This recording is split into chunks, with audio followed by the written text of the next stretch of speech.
The first 3 weeks of the eruption here in Hawaii, crazy things would happen in the middle of the night. A new fissure would open up and it would threaten a new neighborhood. Thousands of people are evacuated from their homes. I started the Hawaii Tracker Facebook group to help people understand what's going on and get their questions answered. Hey, how's it going? We're live. This is Fissure 20. We had hundreds of people all throughout the neighborhoods sending in videos, articles, and images. We spent a lot of time making sure the accurate information gets out. This is live. Still lava moving. They weren't just sharing a story, they were helping their neighbor. If a family was being evacuated, my group would just jump in and help out. So it was huge. They were watching out for each other. Hello everybody, thank you for coming. Thank you for the support from everybody. As we go through this, we're growing closer together as a community. When tragedies like this strike, you really realize how much you need each other.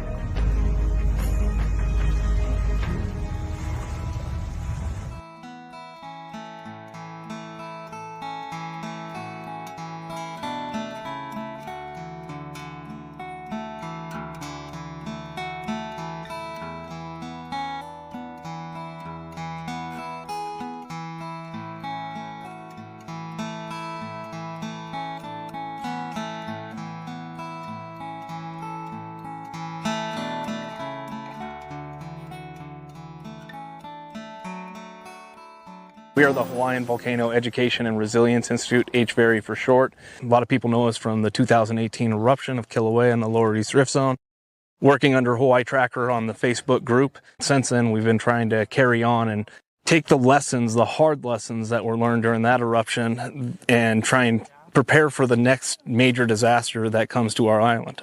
Yeah, so we do that through two different programs. One is volcano education, and the other part is digital resilience, which we address through online groups on social media. So the way the two programs work together is that the social media networks end up being a distribution pathway for all the information.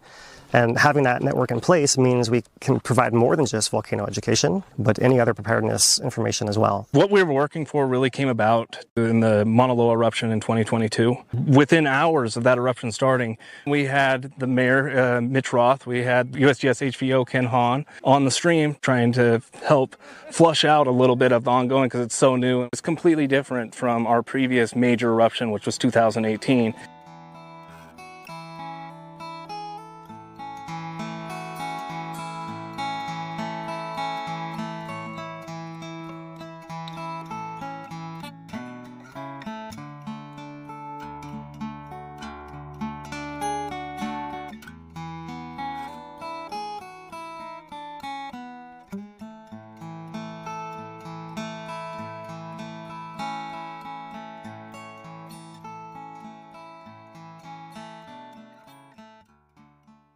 One of the things that Talmadge and I were talking about was how do we deal with social media? It was something we needed to figure out and get right. Our job is to get information to the public and make sure that the public get it as well as possible and as correctly as possible. When Philip and Dane started coming to and live streaming the meetings, it was great because we were reaching more people than we normally would. So when the eruption actually happened, we had this relationship. The interviews we did during the eruption, the most fun ones were the ones with Philip and Dave because they were more relaxed and we knew we were getting to the local community and people were asking questions. So those were the best, I think. I just want to really give a shout out to those guys and how we worked as a team on this eruption. It really worked out well and we got to a lot of people we wouldn't have normally got.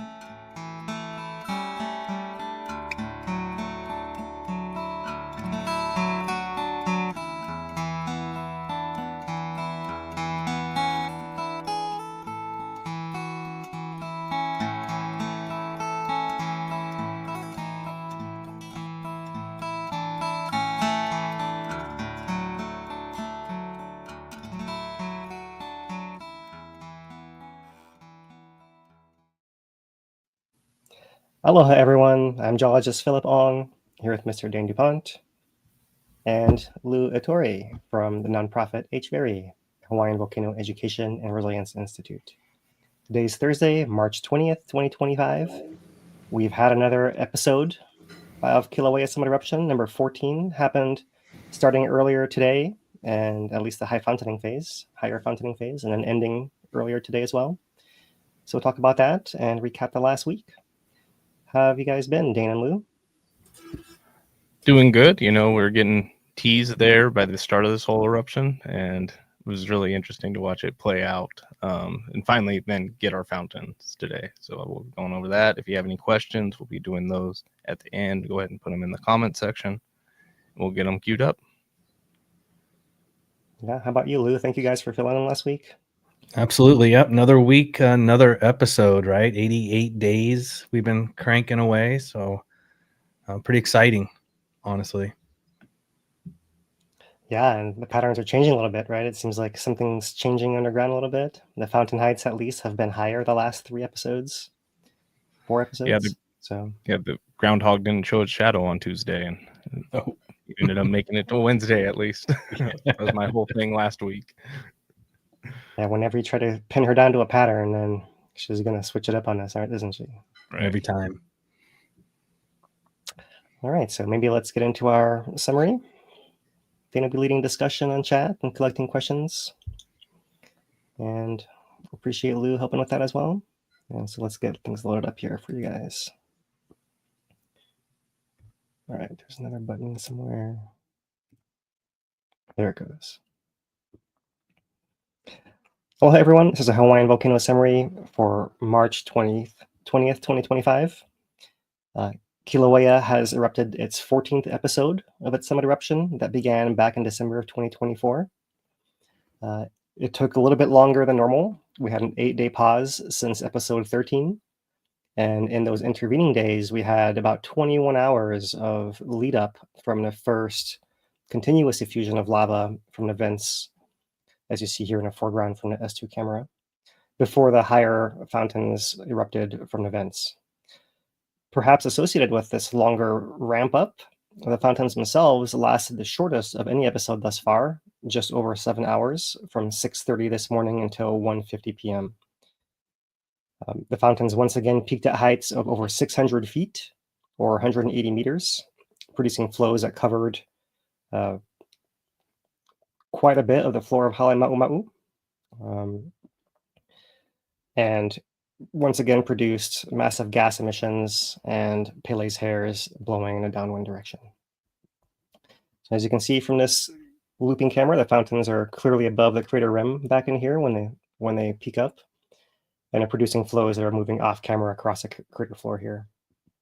So our wider view from the KW camera, as you see here, shows these first ooze ups and leak out of the gas pore flows before the higher fountains come and flush out the whole system and send a whole flood of lava onto the crater floor. Seen in a thermal view from the F1 camera, it's that same view with those initial degas flows being pushed out before the main phase of fountaining floods the crater floor. We're once again following the same pattern of ground tilt, with inflation building up between these episodes. And once fountains start, we see the sharp deflation. And when the fountains end, we see the resumption of inflation, as you can see here in this graph right there.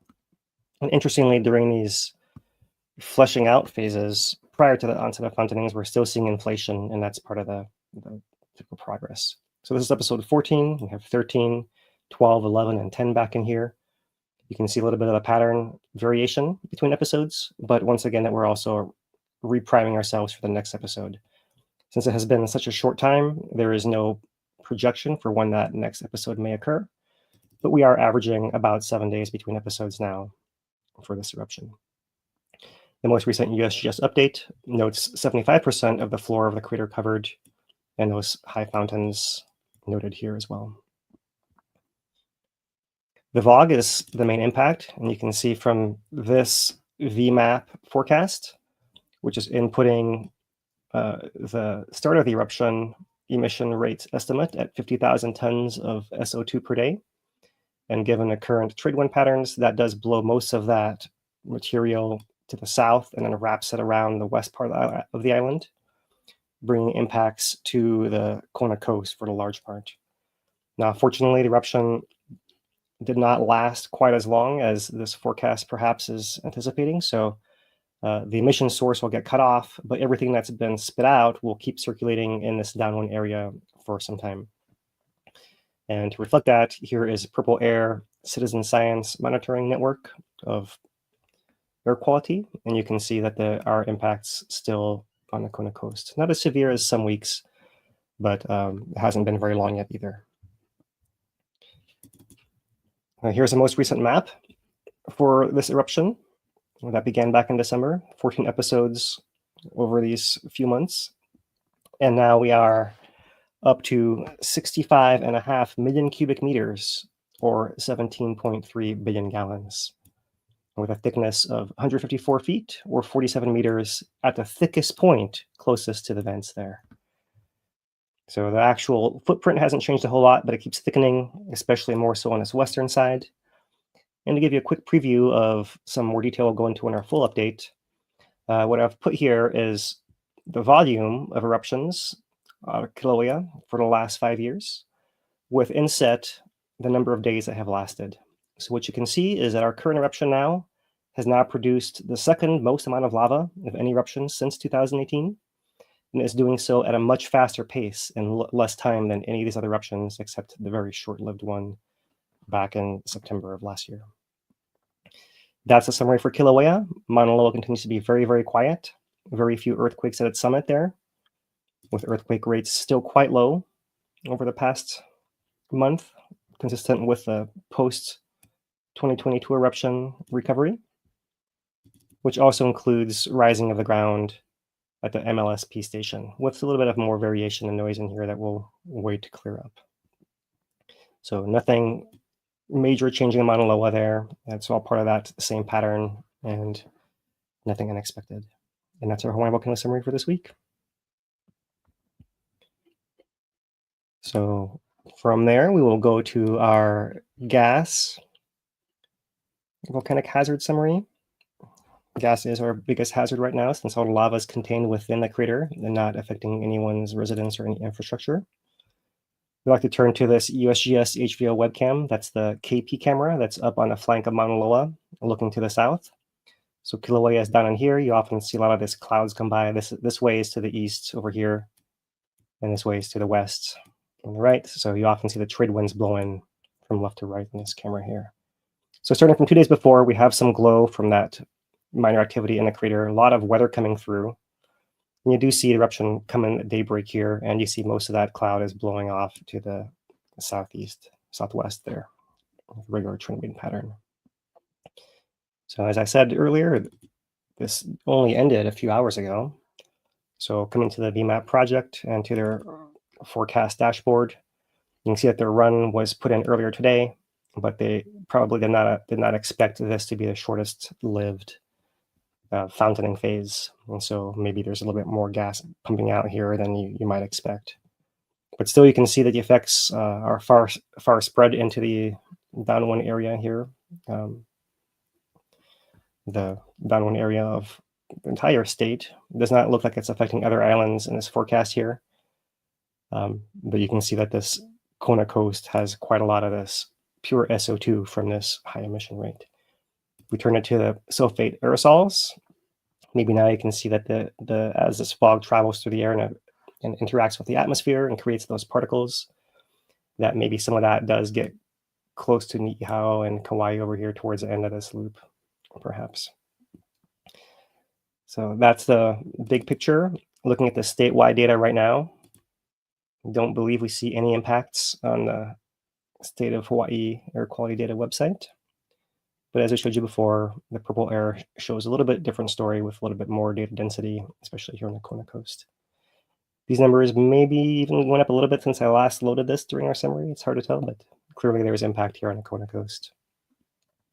And there is an early image capture here from the satellite. This is captured not that many hours ago. And so this is likely not catching that first phase. Perhaps it is a little bit, but it's also some of the in-between build up, the lead up to when we had the lava flows oozing out as well. In any case, you can see here with trade wind patterns, northeast to southwest, our source here at Kīlauea, a lot of this is blowing to the southwest, as we are used to seeing by now. Within a national park, Let's make sure this is as current as possible here. We do have a little update on our map that shows the visitor center under construction, no longer collecting data at present, but everything else is in the green around the national park monitoring sites. We'll come back to the charts here and see that even with this being the closest site to the emission source, with the winds being steady, everything blows away and we don't register anything that's not green in any of these graphs all day today. So that is great for anyone who went up today to try to view the eruption. Hopefully you got to see it. And if not, then the clock starts again for maybe another week or so. You would expect anyways. All right, so that's the gas hazard summary. Let's turn to our earthquakes and show those to you guys here. This here is the last 2 weeks of earthquakes plotted by depth, with the blues being deep and the yellows and oranges being intermediate, and the reds and maroons being the shallowest ones.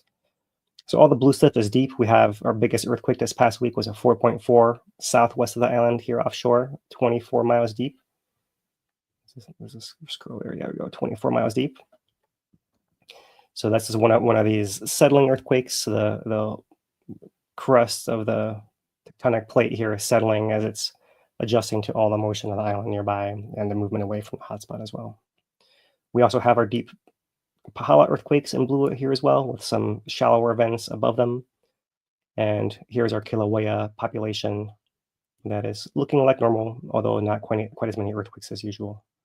You see other settling events over here offshore on the west side of Mauna Loa, and also a few shallower movement events, likely adjustment events on Mauna Loa. Nothing happening too fast or too furious there, but ongoing events here on both sides of Mauna Loa. There's a magnitude 2 at 5 miles down, magnitude 1.9, 1.9, 1.7, those kind of things. So coming further into Kīlauea, there are a few summit earthquakes here that have occurred in the last few weeks, but you see for 2 weeks of data, it's not a lot of earthquakes, really quite at all. Here are our south flank events. Usually the ones in orange are the ones at that ideal south flank depth, and the red ones are the shallower stack above it. Our largest one was this 2.5 here on the south flank this past week. A little smaller than recently. We've been seeing magnitude 3s in this area for a few weeks now. So still moving, not quite clear how fast it's moving compared to before. We don't have the great GPS data online for this presently. So we will await more information on this and just keep track of that. But nothing alarming happening with the earthquakes there either. Turning to the USGS site, where we can filter by size. 4.4 is our largest offshore. We had at the deep Pahala zone a 3.5, a 3.4, 2.1, or 2.5, 2.5 as well. And our other lone 2.5 was a south flank event over here. So really not a whole lot. This is now just the last week, so you might lose some of these other events that were a bit older here. That's really it for the earthquakes. Not a whole lot to talk about this week. Usually when a volcano is erupting and lava is coming out, then you don't have to pressurize a volcano to the point where it's shaking and cracking and all that. When we're pressurizing it enough now, we just start oozing lava and eventually shoot it out. So no need for a whole system-wide pressure when you have that kind of pressure cooker valve on top there, yeah. So those are our earthquakes, and we'll turn to monitoring next then. So we'll start off with our graphs monitoring today. Over the last week, we have our plots here. We'll start off with this laser rangefinder summit crater elevation. This week, it's not showing us much. It actually looks like it's losing some depth there. It didn't really show us gaining like a flood of lava from eruption that happened earlier today. So perhaps where this laser is pointed did not actually get covered by lava this time around, or there's something happening with the filtration or the data plots here as well. And as you can see, for the same window of time here, we're seeing deflation, right? So what we're actually tracking with this laser rangefinder is a very slight deflation signal, showing maybe the ground just very slightly dropping. You're seeing the full range here is, what is that, 0.7 to 0.7, maybe about a meter or so. So maybe it's a significant effect at the surface there. But that's matching this deflation inflation pattern of the eruption episode 14 itself right here. There was an earlier note in a tilt earlier this week that there was an adjustment that happened at UWD station, perhaps right in here where you see this little bit of a data gap. It seems like that's been smoothed over, corrected a little bit there. So overall, it doesn't affect the data a whole lot. The green line is Pu'o'o on the Middle East Rift, and is showing a fairly steady with slight deflation pattern here happening as well. So no real impact happening in a rift zone still. That's the story that has not changed for a few months now. Earthquake counts seem to be up and down. They seem to sometimes match these build-up patterns, but not so cleanly, because we're catching on this map earthquakes outside of the summit area on the south flank and Pahala as well. So that kind of muddles the whole picture here. So we'll just move past those earthquakes, and there's a different version of this map where we pick up some of these smaller events that USGS doesn't plot to the main site. So you see some more deeper Pahala earthquakes, some more south flank events of small magnitude through here, but nothing really alarming or that really draws interest beyond what we're typically seeing. Okay, so moving to the last month. Here's a last month crater elevation. You can see that where our laser was pointing for the last several episodes. It was getting this flood of lava where it was rising up. In this case, it looks like about 3 meters. And then as it degasses and settles back to perhaps 1 meter gain during this event here. So 14, 13, 12, 11, 10, right? So in episode 10, maybe you had a couple meters. Episode 11, maybe you had a little bit more than that, 3 meters-ish or so. And episode 12, you had more than that. Looks like maybe 4 meters, something like that. You're from 55 to 59, somewhere in there, right? And you typically see this pattern where it's flooding and then degassing and settling down and then stabilizing at some level that was higher than before. Right, so the episode 13 looks like it went up from 58.5 to, I don't know, 61.5, so maybe 3-ish, something in there. And as you can see, we're really missing what we expect to see here, this last pulse coming up and coming back down. So we'll wait and see what shows up here, if maybe we just have to get the data from somewhere else because the lava did not happen to cover where this laser is pointed, which is one of the problems you have if you only have one data point in the middle of this several hundred acre crater, then you're taking the risk that this happens sometimes. For the last month, summit and east rift tilt, you can see that pattern as we pointed out before right there. There's no point to belabor this. We've seen this for weeks on end now. Same pattern at Sand Hill, up and down with a little variations day to day still in there. The last month of earthquakes, as we said, not really tied to the eruption so cleanly, more dominated by the south flank and Pahala events. And overall, the counts have been down, as you see here, earthquakes per week for the last year. Here we are since December, where we had the buildup and onset of this eruption. We've been at pretty low levels, some of the lowest for much of the last year. Our GPS at the summit at Uekahuna to Crater Rim, north and south across Kīlauea caldera, has been showing this expansion in between episodes, and then as episodes occur, you can see it actually contract and expand and contract over and over and over. So it's leading to this sawtooth pattern you see here. And this plots 1 point per day, so we would expect to see the next point to be down here after this episode comes up. But overall, the big picture is that we're in some kind of semi-equilibrium here, right, where we're not really having to leave this level of inflation, because when we build up enough pressure, we just erupt and we reduce back to just below the threshold, reprime, and repeat the cycle from there, which is different from what we saw earlier this year, where it was essentially a pattern of spreading of the caldera as magma fills into the summit magma reservoir and storage areas underneath the summit. So that's the summit area, and the Middle East Rift at Pu'o'o, we do the same exercise north to south across the rift zone. We saw this signal that came in with the intrusions prior to the eruption at Nepal in the middle of last year. And really since the fallout settling of all that, since December and this eruption onset at the summit, we've seen a more steady decline in the rift zone. Contraction of the length, which means that there is no filling of magma into the area, or if it's doing so, it's doing it so at a low rate, in equilibrium with the south flank and everything else that happens out there. So normal, in other words, and nothing to be concerned about there. So those are the signals we have for the last 5 years. Earthquakes per month, you can see we're down quite a bit. In the GPS, you can see there's that flat compared to the long-term buildup we've had for years and years and years of magma underneath the caldera. And Pu'u'u long-term pattern since the 2020 eruption has been a contraction as well, with that little blip we saw in the power eruption last year, and then now continuing on this longer-term trend once again. So some of the text updates from the SGS, I'm just going to cover the two from today that recap what happened during this particular episode 14. So let me skip to the second paragraph to start here, actually. So episode 14 was preceded by 7 small, short-lived lava flows that began at approximately midnight on March 19th, continued until about 6 a.m.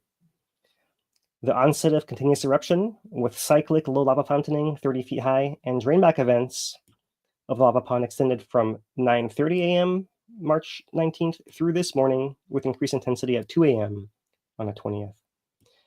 Sustained fountaining from both cones began at 6:30 a.m. this morning, March 20th there. So that's really interesting there, right? So you're talking about really midnight on March 19th. That's we're talking about was more than 24 hours before that, right? So depending on how you count it. And I've tried to go back, and I don't have a whole lot of this statistics to present to you guys today, but just trying to keep track of how the USGS is categorizing when it actually starts and when it actually ends has been shifty over the eruption here, right? So there have been times where we're counting early on. Obviously, the very first episode began with the actual fissure that put lava out. There was nothing that came before that as far as lava oozing out. But even early on, the second, like that very first episode, lava flooded out. Then it was draining back. Then it stopped draining back partway. That was the beginning of the next episode. That was kind of how it began this. Is it coming in and is it going out? When does it actually start? When does it actually end? They're using the word continuous a lot of times, right? So you're looking for not just, is it just bursting spatter, but is it continuously oozing out lava where it's producing lava flow? Is at one point something they've counted. Most recently here today, they note that episode 14 may be considered to have started back on the 19th with those ooze-up flows, even if they didn't stay continuous for the entire time. So I'm not quite sure like what definition to use there. It's hard to compare apples to apples between episodes, and you start looking at the different ways that people are categorizing when it starts. So sometimes you get these flows that are low gas getting pushed and oozed out ahead of time, sometimes for hours and hours on end. I was looking back, and what I can say is episode 3 had quite a long buildup as well. I want to say it was something like 34 hours of oozing flows before the fountains actually began. Now, those first few episodes didn't shoot lava quite as high, so maybe it wasn't quite as big a difference, right, to have lava just getting pushed out and bubbling up 10 or 30 feet or shooting up 100 feet or something like that, right? Whereas now we're going up to the 600-foot threshold. So that's something that's a little bit different there. So anyways, all that said, that is how they're defining this one. They say that in this particular summary, episode 14 began at 9:26 a.m. on March 19th, yesterday, with continuous lava fusion from the north vent. But then it actually stopped being continuous. So that's the tricky part, right? Then is it really continuous? So we'll look at some of the time lapses after our break and then look at this detail as well. So they do note here in the summary or the observations, every single one of those 7 flows, the timing when it starts and ends, the drainback occurring. They noted that there was a cycles of low dome fountains, right? The lava would kind of push up almost like a gas pistoning mechanism. Really, it is a gas pistoning mechanism. You see the lava get pushed up and spatter a bit, and then a big bubble of gas vents out almost continuously, and then the lava level drops, and resuming that kind of pattern, right? So here's a little bit of what they say about that. Let's see here. Cyclic low dome fountains alternated with short drainbacks in the north vent every 5 to 10 minutes, with the interval decreasing over time.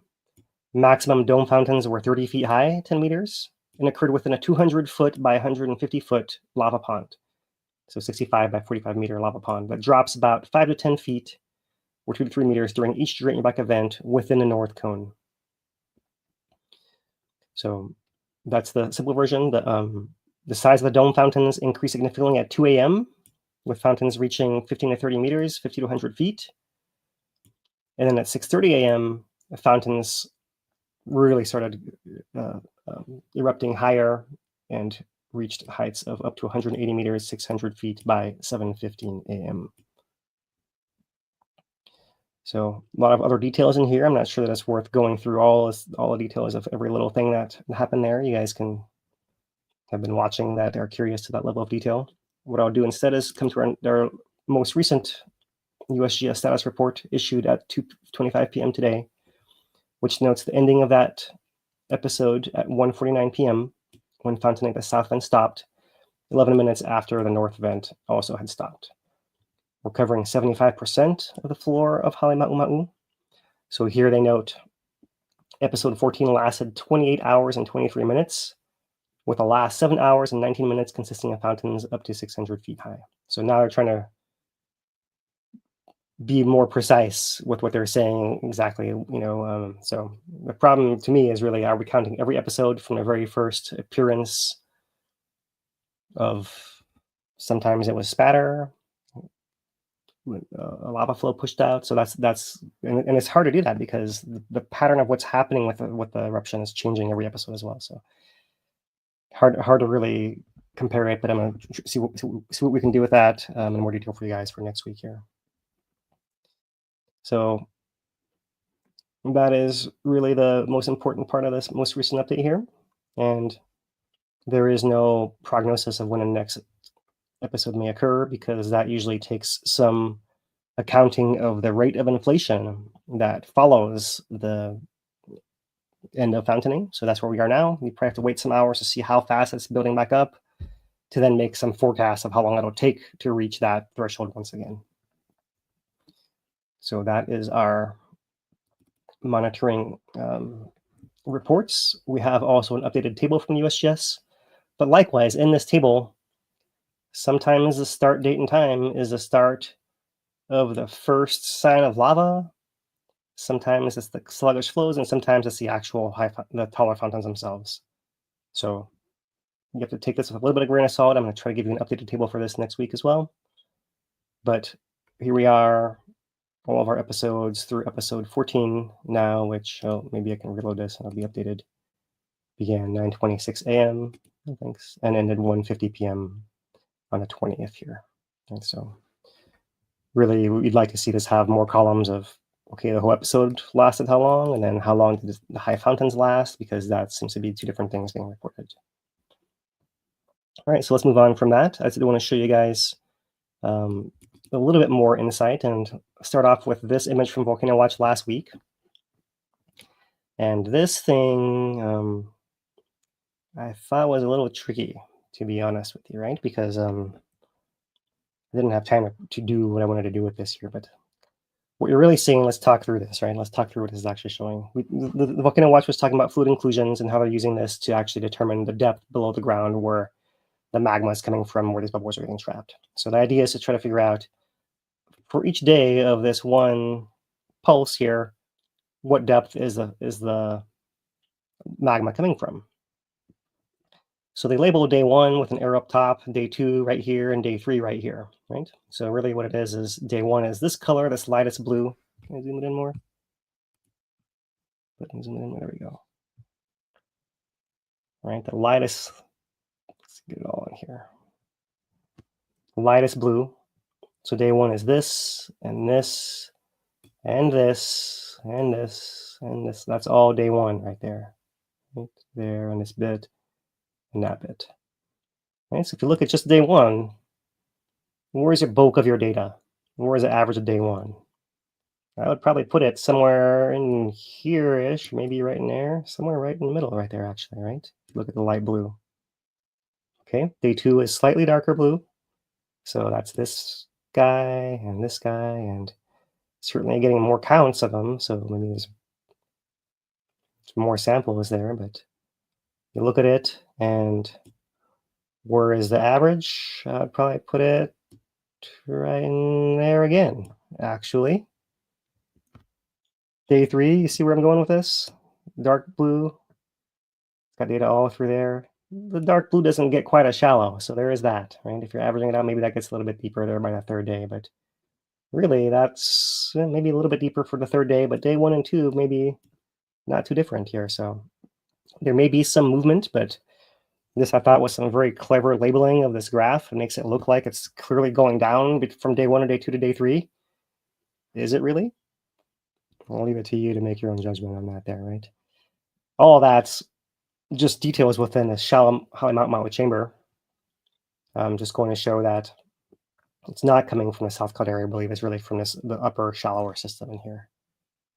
So the reason I bring this up is because the question really is, has the vent evolved over time? What's happening a little bit differently there? Why is it that we're able to sustain the eruption this way? And what's really going on, right? So this is an interesting just facet of this to consider as well. And maybe there's more data that actually shows this pattern more clearly and has reported averages and all this, where I'm having to try to eyeball it here myself, right, without any statistics to do it. So there has been a new map released. Here, let's get this all the way on the screen for you guys. So the eruptive events through, so this is through March. Let's see, this is the right one? No, this is the one from last week. So this is March 10th. So through March 4th in the morning, we have a volume of 52.5 million cubic meters. And then 1 week later, we have another map, this one. Let me give it the same shape and size for you guys here. There we go. So last week and this week, 65.5 is our new volume here, right? So what's really interesting now is that we're getting updates from these maps to give us some more information on the volumes, which means we can start calculating rates to some degree. Although it also gets a little bit tricky here because our eruption, unlike the previous ones, is not continuous since December. It's got the episodes and then has pauses in between, right? But with that caveat, I wanted to come to this volume calculation once again, right? So 65.5 is where this ends up here, right? This is all eruptions in the last 5 years. So this is a summit. These 5 are the summit. This is a Southwest Rift, which lasted less than a day and put out less than 1 million cubic meters of lava. This is the Nepal eruption in the Southeast Rift that lasted just 5 days and put out just under 3 million cubic meters of magma.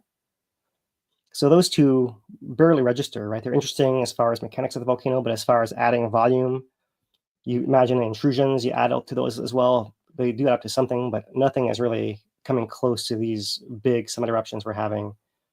And I've showed this one with the actual duration in days here, 153, 447, right? But I also like to show this other version. I'm going to switch it right here, and now I'm going to show you average effusion rate in cubic meters per second. So for example, the eruption that happened from December 2020 to May of 2021 averaged about 3.1 cubic meters per second. About 3, let's call it, right? The one went from September 2021 to December 2022 averaged about 3 also. The one that went from January 2023 to March 2023 averaged about 3 also, right? So interesting there to note. I'm going to flip back. You see different lengths of time leading to different magma totals, but the rate coming out the same, really, for much of this first era of eruptions. Then we start having shorter eruptions, right? Let's come back to the length. We start having 12-day, 5-day eruptions. This was the southwest part of the summit caldera, that little piece of cone that's getting buried south of the south vent now. And this was the one on a down drop block, the September 2023, that cut across that eastern segment of the caldera down drop. So we were getting short eruptions, and corresponding to that, we were getting higher eruption rates as well for those 15, 37, 36 cubic meters on average per second there, right? With the caveat that during each eruption, you see a big peak at the start, and then they drop off over time, however long that actually lasts. So our number now, 8.9. Now 8.9 is taken from December 23rd all the way till today, and saying let's average it across all of the pauses and eruptions.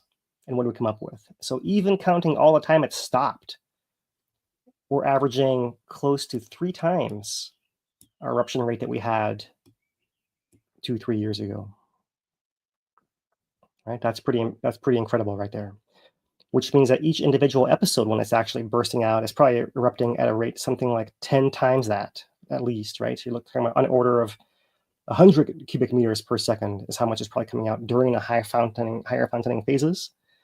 And you average that with a bunch of 0 during a pause, and that turns out to be about 9 or so, right? And maybe one way to ballpark this is we're averaging about 1 of these a week, right? So in about 1 a week, you're getting out that 100 plus all the zeros, and averages out to something like a 9, something like that. So pretty fascinating. It's really this pattern of increasing eruption rate does continue, right? And really, this is a funny number, right? This is not really the eruption rate of lava coming out of the ground. It's the long-term average since December till now, including all the pauses. Right? And really, I think we really got to show both to draw the full picture here of what's going on, right? So that means that we're now at over half of the eruption volume that we accumulated from 2021 to 2022, over 450 days-ish. And we've done it in only 85 days. So a lot of lava is coming out really fast with these bursts. And so this is really a special era, given the what's happening with these statistics, but also, of course, the visual fountains are just something that's a whole new era of Kīlauea that's stands on its own forever now. So I thought I would do one more thing here, and we actually can take, for example, 52.5 and subtract it from 65.5, right? That actually gets us episodes 12 and 13 only, those 2 episodes by themselves. And if we do that, we can add that number on here as well. So I've done here, this last column here is now just episodes 12 and 13 by themselves, right? So I counting the pauses as well. So I'm going to count it as 16 days total for those episodes. And in that time, we're putting out here, well, it looks like it's, I should have this number here somewhere else, right? But 10, 12 cubic meters. Let me get the right number for you guys here. Yeah, 13 million cubic meters of magma in just those few episodes, which you can see is more than either rift eruption there, and it's on par with some of these other eruptions that we had that lasted longer as well, right? Maybe getting a little bit closer to this one for the southwest part of the caldera there. That was like 12 days and similar volume, right? So it's about something like that, right? It's just happening over and over and over and over again, rather than having a one-off and then pausing for several months. So we're really adding a lot of volume pretty quickly here. I don't have an updated graph of this either, but by my estimates now, we have recovered what we lost from 2018, something like 30%. We're up to 30% of a volume lost recovered through all of this, right? And we were at 24% before this eruption. So we're adding it pretty fast, and we might keep ticking it up as the weeks go by here. So, right, that's episodes 12 and 13. Let me just show you guys the rate. So if we average just the rate over the last 2 episodes, that turns out to 9.4, counting up pauses as well. And like I said before, if I actually were to say just the eruption, just the eruption times, then you're looking at something more like 100 90-ish, something like that, right? Let's say took episode 12 and 13, and you say one was 27 hours, one was 13 hours, that's 40 hours, the total amount of lava over 40 hours, where it was actually coming out, not counting the pauses, you get something like 90. Right? So that's the, this pattern of larger and larger effusion rates. Okay, so that's the little bit more in depth I have to share with monitoring data this week. We'll keep digging into this as the patterns continue over the next few weeks here. And with that, we'll shift to our community corner. I do want to say one thing here to start, Lou, and I don't know if you put this in here, but this is relevant to us once again. I talked about this a couple weeks ago. This is an article from Honolulu Civil Beat that the HVO building is among the cuts of federal cuts from ongoing changes, right? So the reason I'm bringing this up is there actually is more information in here, which I want to share with you guys. Not fully all of it quite yet. And so good research by the Civil Beat here. No one really is talking about what's going on there. So there's just some kind of surrounding facts that we can add here to this story, right? So for one, the projected closure date would be September 30th of the Ironworks building in downtown Hilo. That is where the USGS has been housed ever since the 2018 collapse destroyed the summit, compromised the summit facility in a national park. So they are building a new facility at the University of Hawaii in Hilo. That new building will not be ready until 2028. This is the date that I've been looking for here. But the one piece of information I wish that was in here that is not quite clear is they're also building a field station in a national park. And I'd like to know what date that might be ready, because that is the last piece of information we need to know here as well, right? For as far as what is USGS going to do. So a lot of this, the quotes come from UH Manoa, who are partners of the USGS in all this and really know how things work and maybe are able to speak a little bit more freely. No one's really wasting money at the USGS is basically what we can say here. Everything is pretty well managed, and we've always been impressed and supportive of the USGS as a partner. So most importantly is where does the equipment that's housed in that facility actually go, right? So we do know from recent volcano awareness months and open house, the USGS has partnerships with the University of Hawaii Hilo. There is instrumentation that's housed at the university in Hilo. Maybe there's a pathway there, right? We know they have warehouses as well for a lot of their other equipment. Maybe there are other places they could potentially leverage as well. That's probably one of the other hanging questions here. But here's an interesting quote. Civil Defense Administrator Magno said when he heard about impending closure several weeks ago, he reached out to Ken Hahn for an update. Magno said Hahn assured him that there, quote, there will be no hiccups in their monitoring or reporting. So they're planning to keep going full speed, even if they don't have the actual building going on there. How might they actually do that? Once the observatory leaves the Ironworks building, Hahn said the team would function similarly to the way it did during a COVID-19 pandemic when staff had to work remotely. So we'll see if that works as well. Perhaps that could be a solution there. Hopefully does not conflict on the no remote work for federal employees directive that's also been circulating. So the USGS can't really comment on a lease, but they will continue monitoring the volcanoes. As a whole, the USGS is committed to the mission. We'll do the best possible job. Certainly, HVO is committed to the community. And still, there are questions among the academic partners about how they're managed to stay the course. And it's worth noting the academic partners are not just being upended by the USGS funding, but also they have their own federal funding, which they are now able to.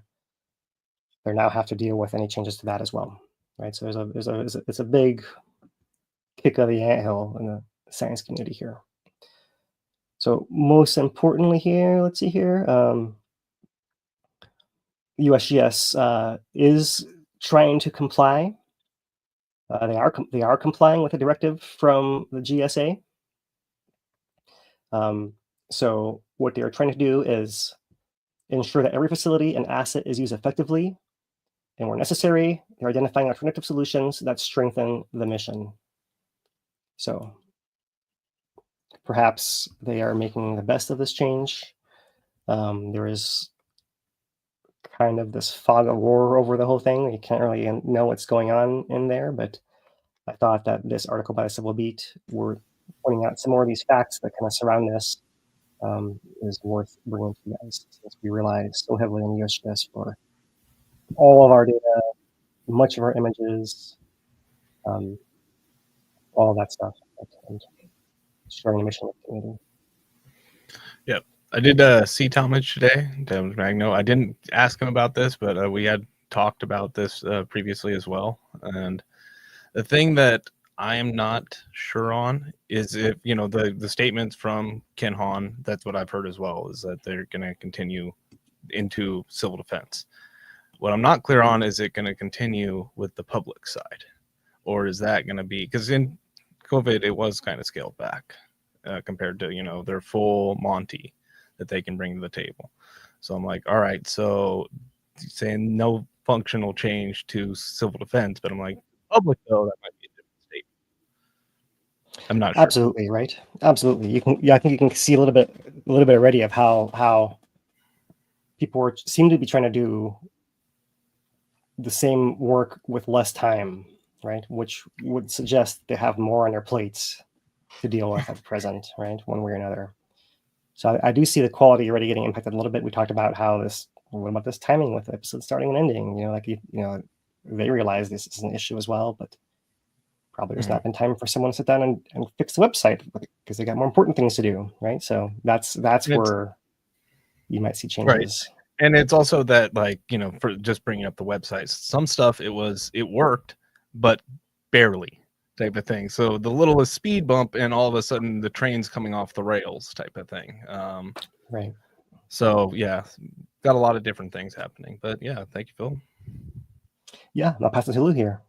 All right, I'll go ahead and get Lou in here, and we will get into the community corner. Thank you, Phil. Hey, Lou, welcome to the scene. Thanks, Phil, for covering that. I did have that. I just pulled that off of there. Thanks for covering that. That was pretty good. There's a lot involved in that whole situation. And Dane, when you and I were up there for Volcano Awareness Month in January, I drove by there and took a look at the building that's right next to KMC, because some people in the chat were asking about it. And they're moving on it. It's just takes time to build, especially up there in the park. And it's also like, you know, there's a bunch of federal regulations, and thing has to be done not just to like county code, but to federal code, right? And it's not like you can do like a homeowner builder thing and be like, oh, well, you know, we got dried in, we're gonna go ahead and move in. There's none of that. Like, you have to get all of the approvals before you can do stuff. So I don't think they're making that date myself, but hey, that's just my speculation. Yeah. And every little weather pattern that runs in slows them down a little bit. You know, you get a massive, get this type of an eruption, and you have all that extra traffic moving through there. That slows things down. It's just normal for us to have slowdowns. And I would wonder about the construction staff monitoring SO2 emissions and having some OSHA threshold or something where they have to, I don't know. It would. Yeah, it's definitely got to play some part in it, right? Yeah. All right, let's jump into community corner. Let's see if I can get this to work tonight. I don't know. Did it switch screens? Let's take a look real quick. I don't know. Oh, there we go. We're working tonight. All right. So as we know, there's an eruption happening at the park. So we'll go over the alerts and conditions first. The Kīlauea Visitor Center is closed for extensive renovations. I bring this up every time because we get new viewers here that might not know this. So be aware when you pull into the park, that is closed, but have no fear. If you keep driving, you'll get to the KMC. That's where the new Kīlauea Welcome Center is at. Yellow jackets are always present. And the Wahine Kapu, the steaming bluff hole is out there. That's marked off. That's where a lot of people are walking around now at night to view the eruption. So it's important to bring headlamp, flashlight, cell phone light, whatever you've got. Make sure you got some lights on the ground so you don't run into this, because it is dark out there. I threw in some extra safety tips for driving. One is prepare for weather changes. The last few eruptions up top have been wet, windy, cold. So make sure you pack a poncho, be prepared for that. Watch out for cyclists up there. There's going to be a lot more people on bike and foot because the parking is intense. People are parking anywhere they can find. So be aware. Visiting or viewing areas all over the place. You can't go wrong. Start walking, and if there's too many people in one area, just keep going down the path from Waldron's Ledge all the way around to the Steaming Bluffs. You can go all the way up to Waikahuna, where Jagger Museum used to be, and see the lava shooting over the rim. You can go to Kaunakekoi. You can't go wrong. Not right now because we're in a pause, but when it starts back up. There's a shot of the Kīlauea Visitor Center with the parking lot tore up. Day-to-day changes up there. What might be blocked off today could be open tomorrow. Just go slow and take a look if you're planning to go to the volcano house. There's a shot of the KMC camp, and right across the street is where Dane and I were just talking about where the new USGS facility will be. On the right side, Yvonne gave me this picture as well. Those are the new benches that are up there where the Jagger Museum used to be. That's not open yet, but we'll let you know as soon as they are. That'll be the new viewing area.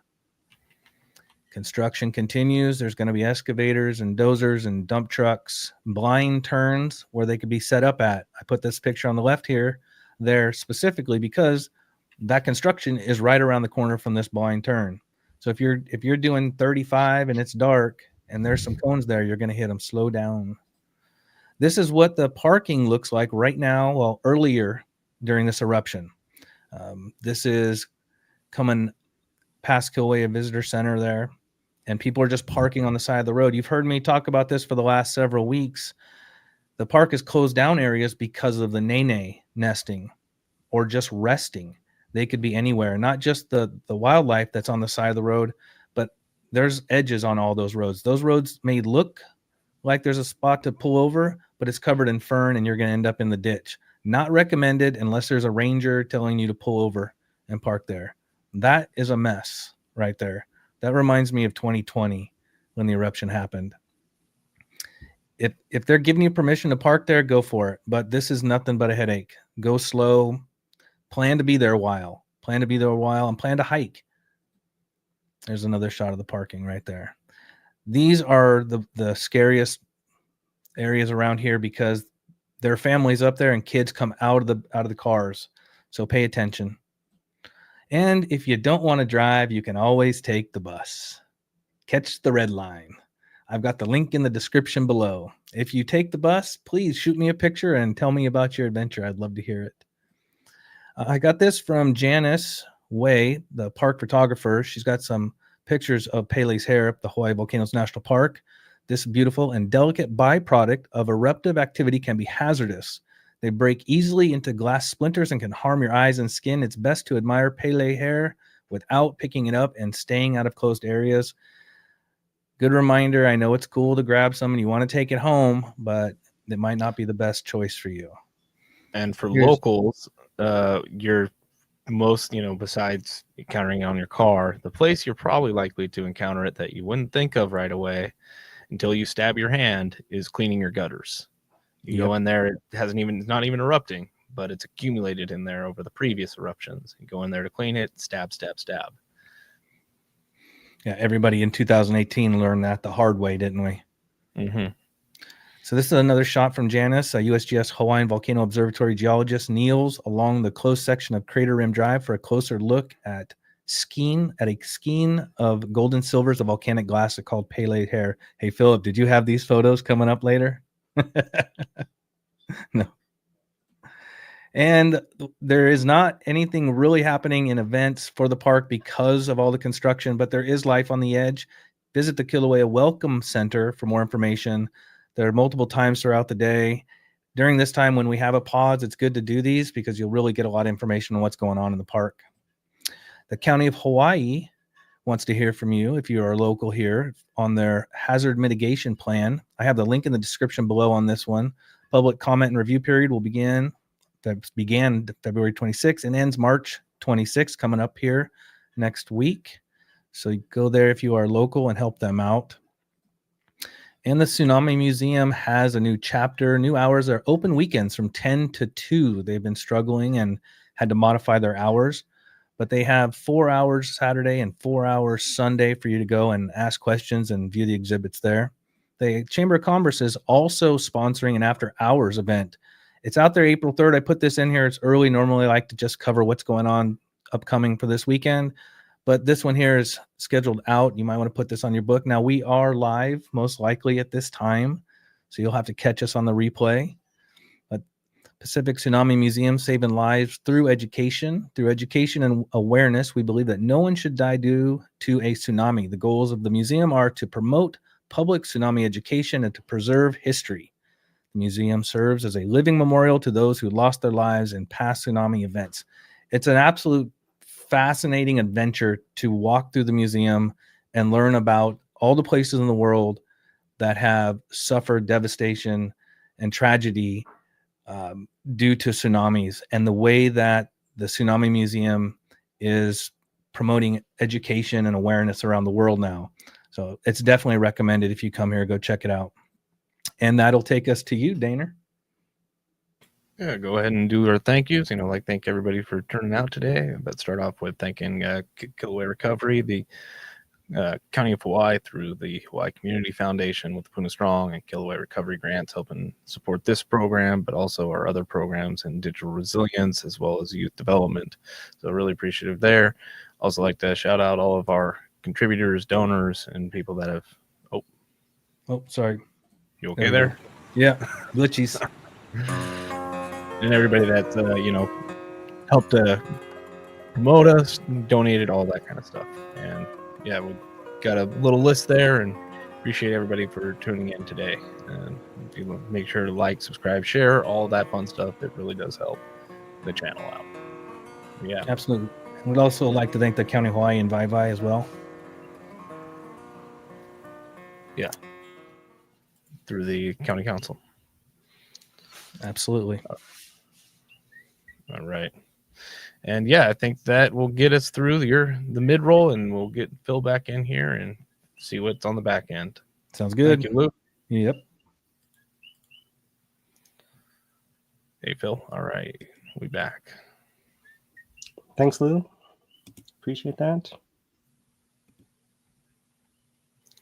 Here, I got you. Here. Okay. Yeah, I could not do that, apparently. No All worries. right. So let's turn to some Kīlauea observations before we take some questions here. And to start, there's a couple of photo releases from the USGS. One came out last week. This was in between episodes here, March 14th, views of the summit. It was a helicopter overflight that went to map tephra deposits and other changes of the ongoing eruption, right? So we've seen how the USGS flies over and they take this footage of the crater and they can give us volume estimates of the crater.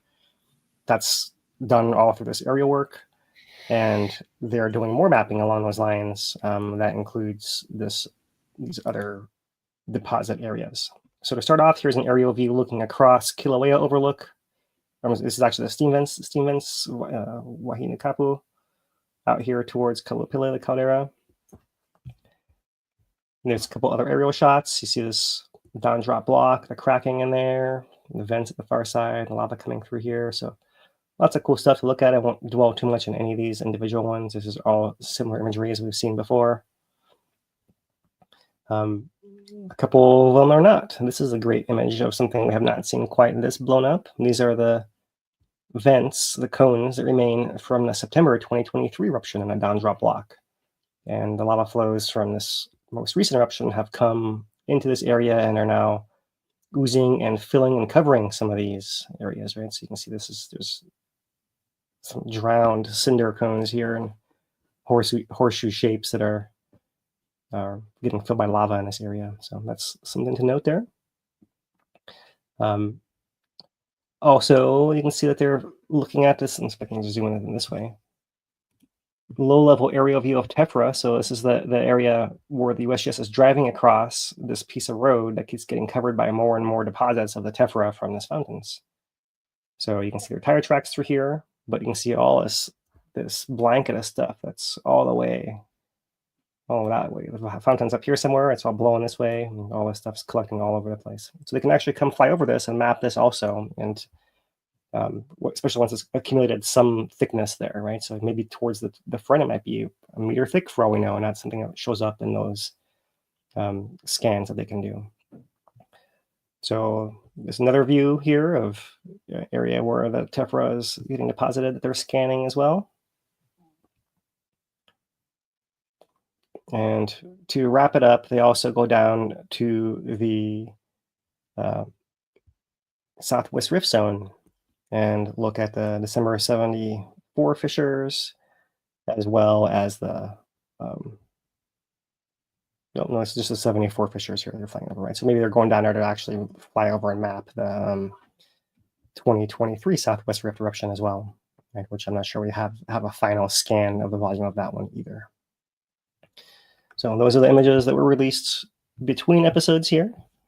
And then there was data release yesterday at the beginning of this low-level fountains with short flows.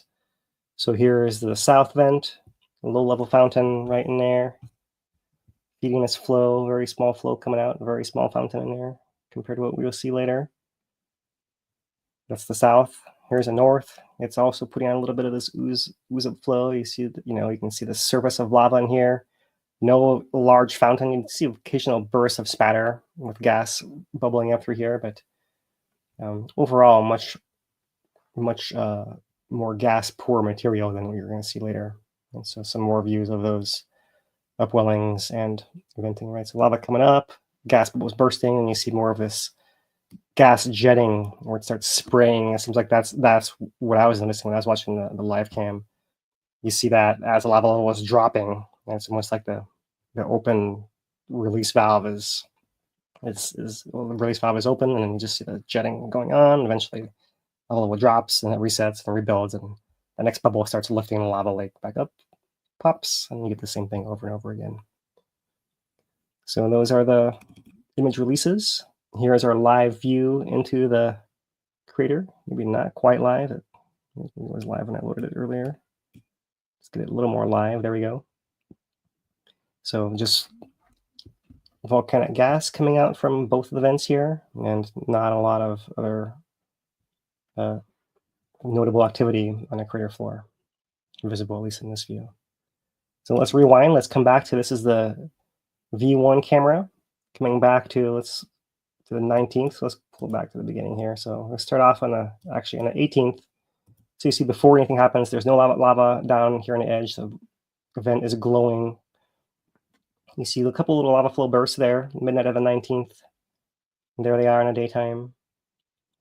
They're zooming the camera in. Lava level is now rising in the north vent, and here it is, forming a lava pond right there. And there is bursting, jetting, rising, falling, and all those various little flows coming out the back. And then here come the fountains.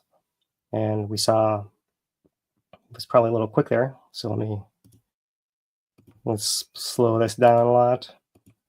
Start at the beginning here again, maybe not quite that much. There's our first little flows there, and all right, wait for these fountains to come up. And what I noticed was the south vent seems to activate first. Then the north vent starts up, the north vent shuts off, south vent keeps going. Fountains are really quite high during all that. So let's see if we can pick apart a little bit of that when the fountains start shooting up here. So here we see the increased activity of bursts. And here come the fountains. There they are, north and south. The north shuts off, the south is still going there. The north bursts back on intermittently a couple of times, 3 times. Then they both shut off here. Pretty quick overall. The last 7 hours there. Let me see if I can just get it back to watch this part of it more slowly here. Yeah, start at 6 o'clock there.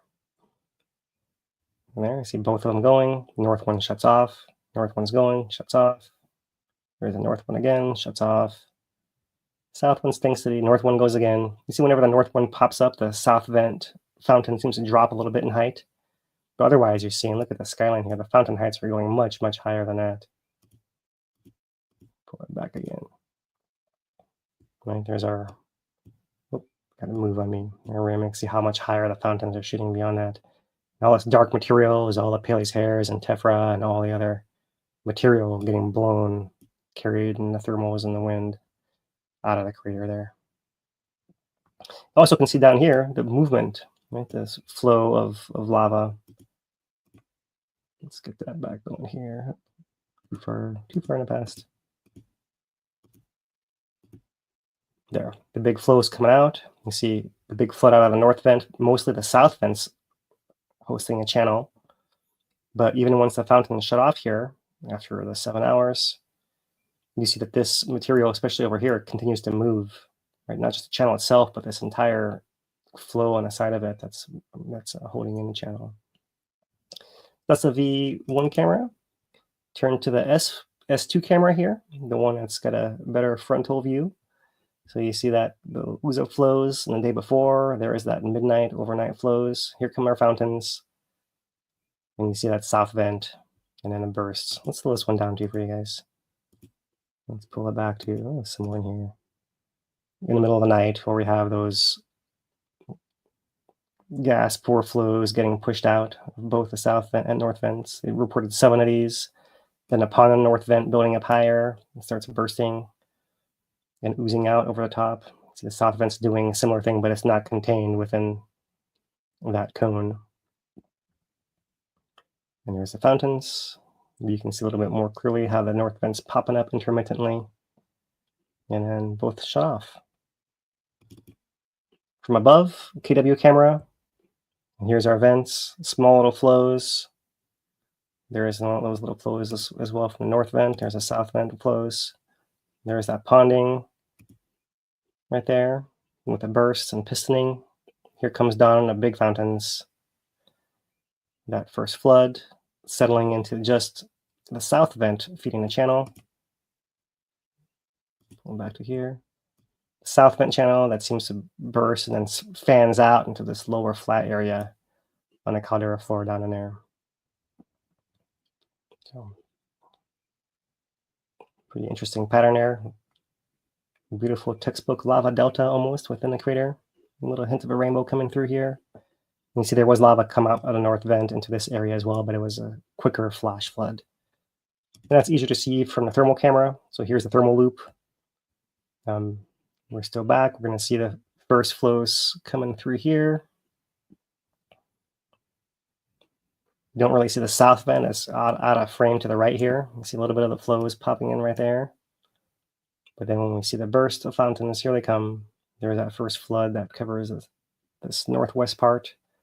This south central and eastern part is still hot when I pause my time lapse here earlier today, with likely to see more crystal overturning in this area all through here. This episode maybe lasted not long enough for us to see any of those ooze up flows in the back end over here, but that's something we have seen in the past before. The lava during these longer episodes, we'll see them migrate underneath the crust and then ooze up in this eastern area as well. So that's absent today. Also worth noting when that is the case too. All right, that was our thermal camera. We'll turn to our B1 camera from the south, a little bit further view, similar to what you might see as a tourist, perhaps, without any magnification. Fountain there in the back of the crater, and flows feeding across that central part of the crater as well. But doing that largely in the daytime where you don't really see it glowing. So come tonight, and we see these images, you'll see a little bit better footprint of how far the lava has covered within this area through here. The B2 camera is a little closer in, and there we can see the vents activating and the pattern of them a little more clearly. And see the flow, an flow front here that reaches about there on this view. Play it one more time.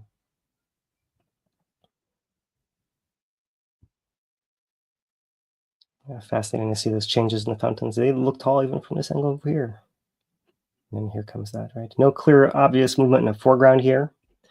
But what I thought I should do is, as usual, to examine this question of what's happening under the crust here, let's pull out the B2 camera. And I'm just going to take it back to the last 3 weeks. And I've just done 1 image per day around noon for each of the last 3 weeks. And this plays pretty fast. So there it is. And what I'm showing is how the whole crater floor here, especially in the foreground, seems to be lifting and popping up. There are a couple steps that you see. You're right, we did have 2 episodes occur through here. So it seems like there are, and I'm also cutting out any of the nighttime, so it's not continuous, right? But it does appear like it's a little bit jerky, where maybe the episodes did create a pulse where more lava came underneath. But it seems like in between as well, you're seeing this undulation of movement.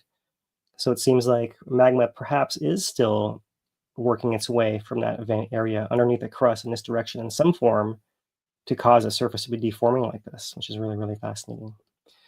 And to come back to this, the pattern, I think it's worth mentioning again now, that in episode 11 was the first one they reported seeing glow from the September 2023 vents on a downdrop block off the camera to the right here.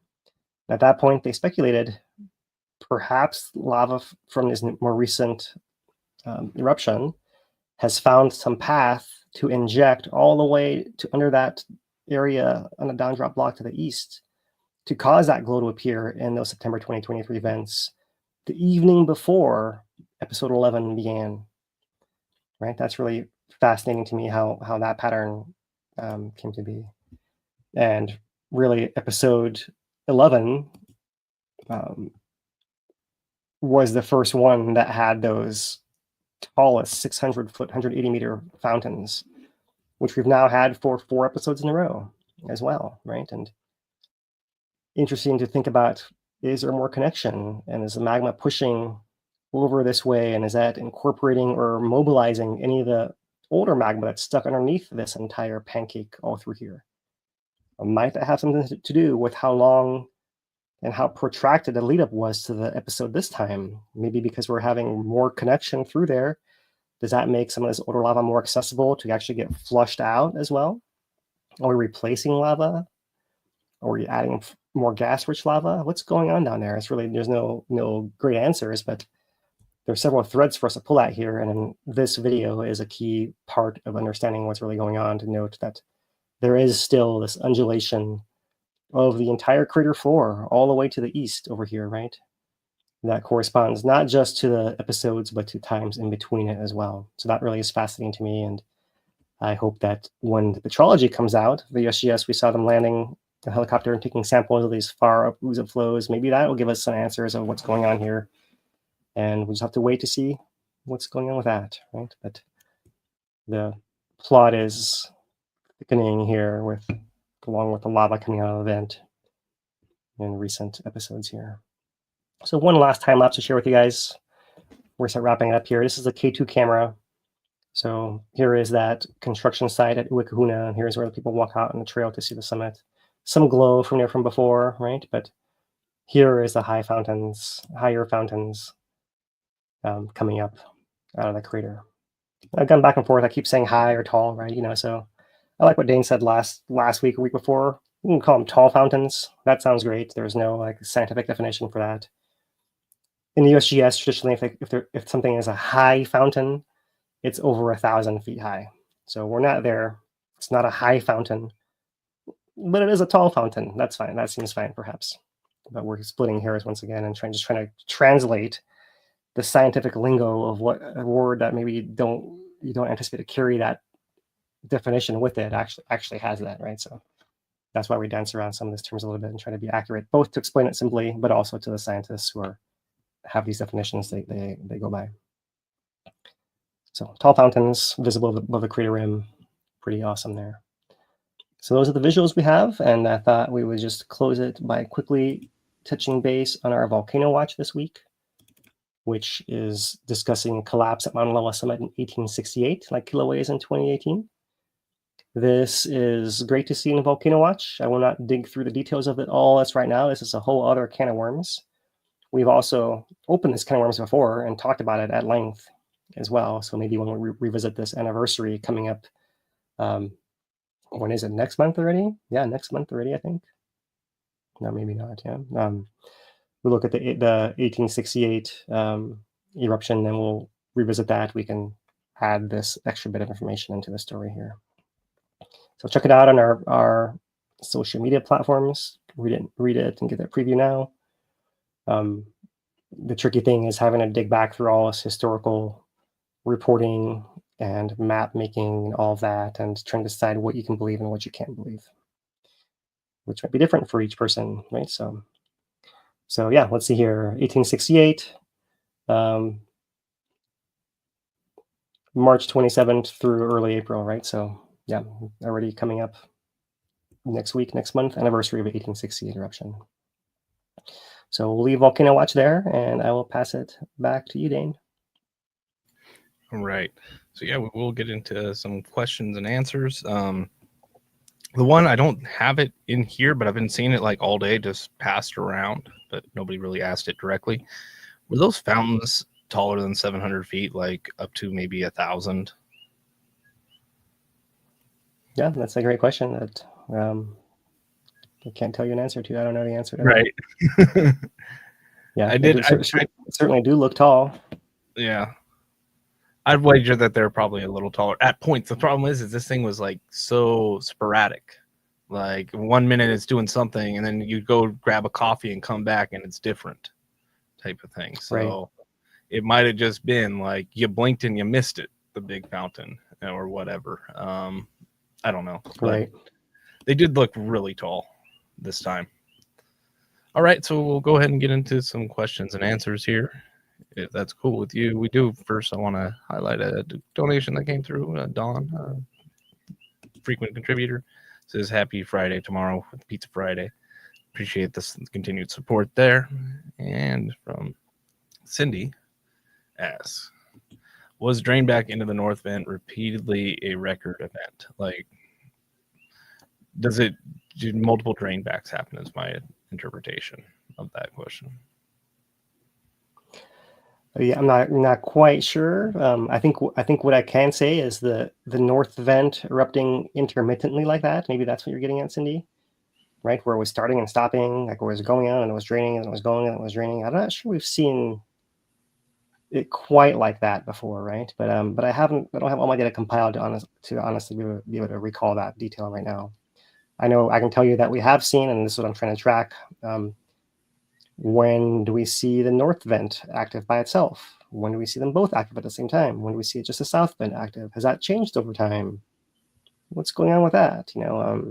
Is there anything deeper seated than just an upper geometry shift, right?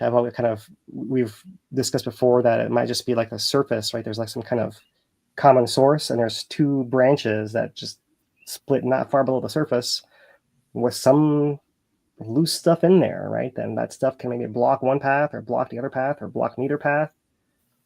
So it's not quite clear. We also have seen from the top that there are collapses of the cones that can actually block the vent and opening. How far down that goes, can it reach that split point and affect it? We don't really know any of that. But it's something to do with that, right? Because the main pressure from eruption is still continuous coming out the south vent the entire time.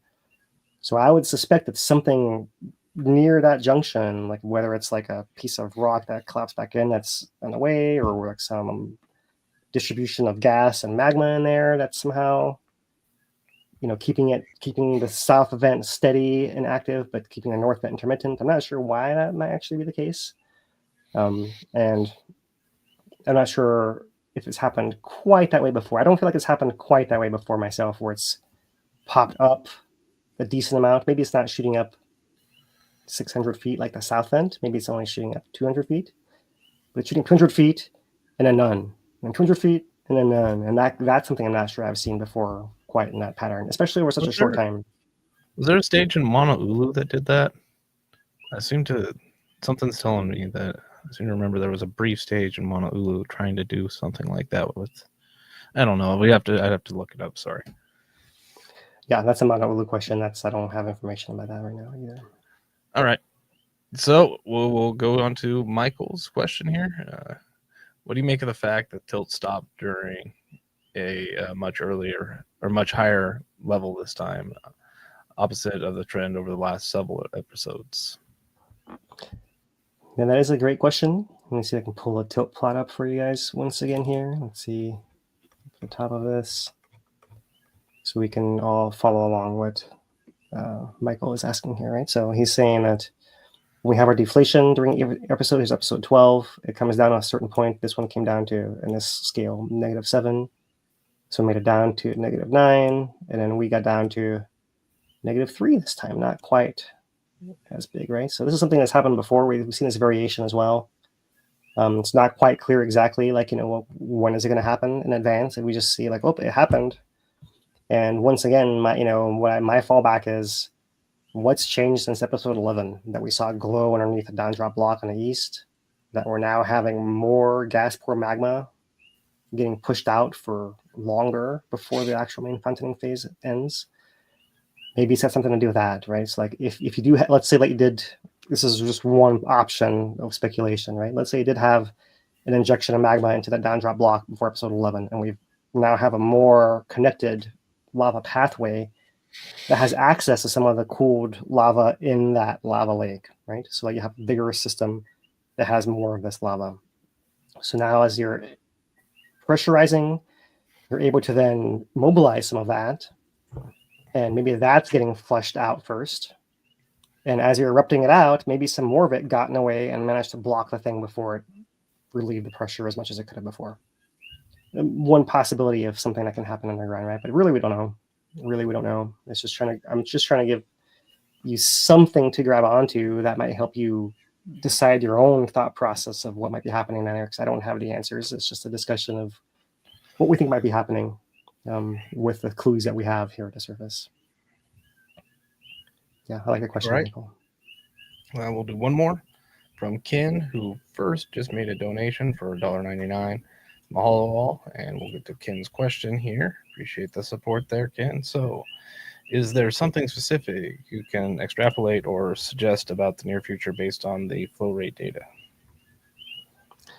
That's another great question. It's hard to really go too far, but I will point something out that I did not say yet, right? So if we look, for example, at the average of the whole eruption we've had thus far, we're at 8.9, right? This is counting all the pauses with flawed method and all.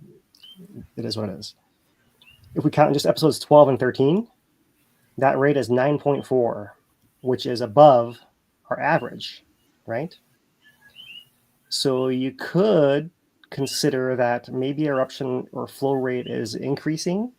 Certainly episodes 12 and 13 were above the average of 1 through 11, right? Including the pauses as well. Now it gets tricky because we're not exactly in a regular pattern. We had that longer pause and longer eruption in there as well. So all that's getting averaged into this number as well. So it's like not a perfect thing. And this is why I was bringing up this question of, is the magma coming from deeper perhaps over time? And if so, might it be coming up more gas rich and more buoyant at a higher rate, right? That's kind of where you might go with that. And no conclusions once again, but our back of the envelope calculation here is showing that our most recent episodes are above the average of this eruption. So maybe it is actually ramping up in how much it's getting out each time. We have seen just fountain heights, right? The first, I don't know, I want to say that the first four episodes, the highest was about 100 meters. Then you drop down about 50 for 3, you go up to about 100 for the next 3, and now we're at 180. Almost double that for the last 4, right? So in the last 4, the fountains themselves have also been higher. We're consistently covering more than half of the crater floor of Halemaʻumaʻu. We're covering 2/3, 3/4 of it, as opposed to just about half, which is still a lot, but now we're going from about half to it's 2/3, it's 3/4. So we're covering more area as well. So that's where I would take it, Ken. I'm not sure what we can say, but I would look for, is our flow rate possibly increasing with each episode? I would love to have episode for each, or the data for each episode individually, that we actually can make comparisons and not grouping 2 together here and be able to make comparisons of each one of them. But I do not have that data that I could find online. And so that's something we'll have to work on and wait for USGS publications, perhaps, or releases of some sort to make that kind of judgment. So we'll leave that at that. Yeah, I think that does it for questions this week. Tried to answer some in chat too. So Yeah. Carrie and Dano weren't able to make it this week. Hopefully next week our ASL interpreters will be back. All right, so unless something else, you guys got anything else before we wrap it up here? All right, so until next week then, back at our usual time, unless something wholly out of the ordinary occurs, which does not include another episode. We'll see if we hold to our 1 week pattern and we are talking about another episode next week, or if we're waiting for one to begin, or we're in the middle of one, or we've had one already. That's all on the table, isn't it? With variation we've seen episode to episode here. And we'll see if we continue having higher fountains than our average, and perhaps there's more lava coming out than average.